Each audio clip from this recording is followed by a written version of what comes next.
Hey everyone, it's Mara Allard of Wind, Water, and Wisdom, and I wanted to elaborate on a post that I put up yesterday, which was about you are not a good person or a bad person whether your house is clean or dirty. When I'm selling real estate, and even now with feng shui consults, people are hesitant to let me into their house, or were hesitant in the past too because it wasn't ready yet. It's not clean, it's not picked up, I got to get that done before you come over. As if it mattered, like as if they were going to be judged on the condition of their home. So we put a lot of shame and guilt on ourselves and pressure to have a clean home, when in fact it doesn't make us a good or bad person. If your house is spectacular, immaculate, and you can perform surgery on your kitchen floor, that is wonderful, but that doesn't make you a good person.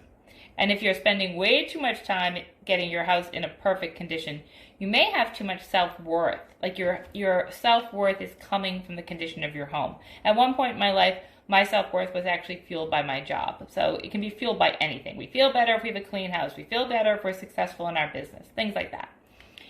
On the other hand, if your house is a hot mess, it doesn't make you a bad person. Just because you can't get the dishes out of the sink or the dishwasher unloaded or the laundry into the washer doesn't make you bad. It probably means you're overwhelmed. You could be anxious. You could be depressed. You could be physically incapable. You could have broken your legs. You might not have the ability to care for your house on your own. None of that makes you a bad person. You could, like I said, you could be a depressed person. You could be suffering from anxiety, a physical limitation, just complete overwhelm.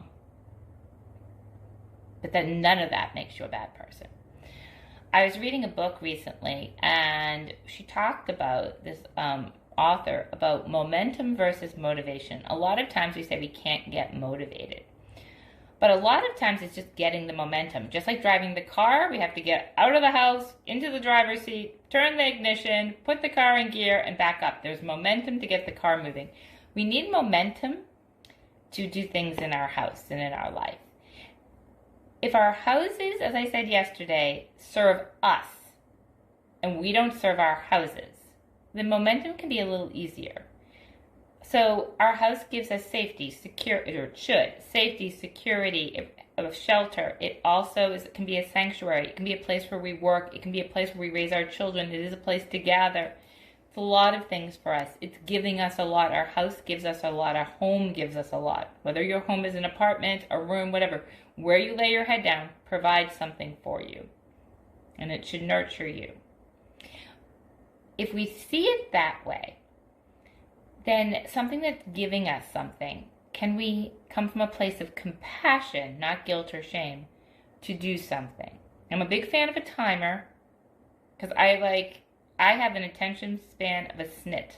Like, I'm on to the next thing in 5 minutes. So I do 5 minutes of anything. Because I can do anything for 5 minutes. Even if I hate it, I can do it for 5 minutes. So set a timer. For example, if you don't empty the dishwasher tonight, when you get up in the morning, you're going to start your day off with having to unload the dishwasher, which is not always the greatest task to do in the morning. Now, you don't have to do it. You can wait till morning. But if you wanted to say, I want to be kinder to myself. I want to start my morning off in a place of not behind the gun, behind the 8 ball. Like, I want to be actually starting in a position of, feeling good. So I'm going to take that 5 minutes. I'm going to get off the couch. I'm going to set my timer. I'm going to walk to the dishwasher, and I'm going to unload it for 5 minutes. Probably can get done in 5 minutes. Or I'm going to take the dishes out of the sink, and for 5 minutes I'm going to load them into the dishwasher. Or I'm going to rinse them and clean them. Whatever you have to do. That is an act of compassion for yourself. You're giving yourself kindness. And if anything, if you can't even get off the couch, at least you've talked to yourself kindly. Because we really need to be kinder to ourselves in compassion.